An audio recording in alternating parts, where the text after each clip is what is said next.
PS Masud এটি ১৯২৮ সালে নির্মাণ করা একটি শতবর্ষী পুরানো জাহাজ। এটাকে আমরা প্যাডেল স্টিমার মাসুদ নামে। এই জাহাজটি আমরা দীর্ঘদিন প্যাসেঞ্জার সেবায় চলেছে। বাংলাদেশের যখন একমাত্র নৌ পরিবহনই ছিল যাতায়াতের মাধ্যম, তখন এই জাহাজগুলো বঙ্গের সাথে ঢাকার সংযোগ স্থাপন করেছে।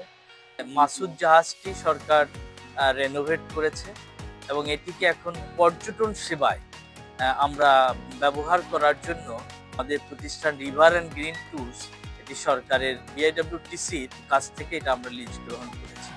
মূলত এই জাহাজটিকে এখন আর প্যাসেঞ্জার সেবায় না রেখে পর্যটন সেবায় কিভাবে এই শতবর্ষী ঐতিহ্যকে মানুষের কাছে পৌঁছে দেওয়া যায় সেরকম একটা পরিকল্পনা আমরা ধারণ করছি।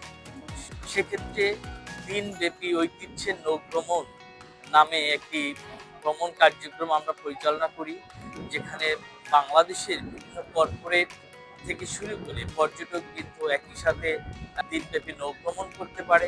এই যে ঐতিহ্যবাহী জাহাজটির যে ব্যবস্থা রয়েছে, আপনারা জানেন একটি হেরিটেজ লাউঞ্জ আছে, যেখানে 50 থেকে 60 জন লোক নিয়ে আমরা একটি যে কোনো সময় প্রোগ্রাম করতে পারি।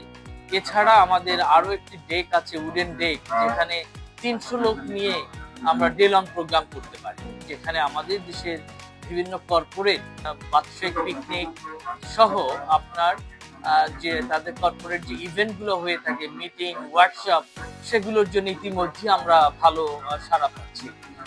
সেইভাবে আমরা দিনব্যাপী নৌ ভ্রমণের আয়োজন করছি বুড়িগঙ্গা এবং মেঘনায়। ভাসতে ভাসতে আমরা বুড়িগঙ্গার তীরবর্তী যে আমাদের ঐতিহ্য আছে সেগুলো দেখতে পারে। এবং এই দিনব্যাপী ভ্রমণ কার্যক্রমের পাশাপাশি আমরা ঢাকা, বরিশাল, ঢাকা রিভার এক্সপিডিশন নামে 2 দিন 1 রাতের একটি ভ্রমণ পরিকল্পনা আমরা করছি।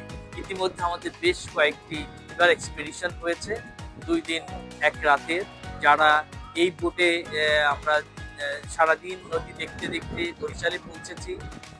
বুড়িগঙ্গা, ধলেশ্বরী, মোহনা, মেঘনা, কীর্তনখোলা নদী, আবার একইভাবে আমরা ফেরত এসেছি এবং যারা গিয়েছেন তারা এই হেরিটেজ বোটেই রাত্রি যাপন করেছেন। এটা একটি এবং সন্ধ্যায় বরিশাল শহরে আমরা সিটি ট্যুরে আয়োজন করেছি। এই যে 2 দিন 1 রাতের এই ঐতিহ্যের নৌ ভ্রমণ রিভার এক্সপিডিশন, এটি সৌন্দর্য, এটি উপভোগ করার জন্য এই প্যাডেল স্টিমারটি একটি অনন্য।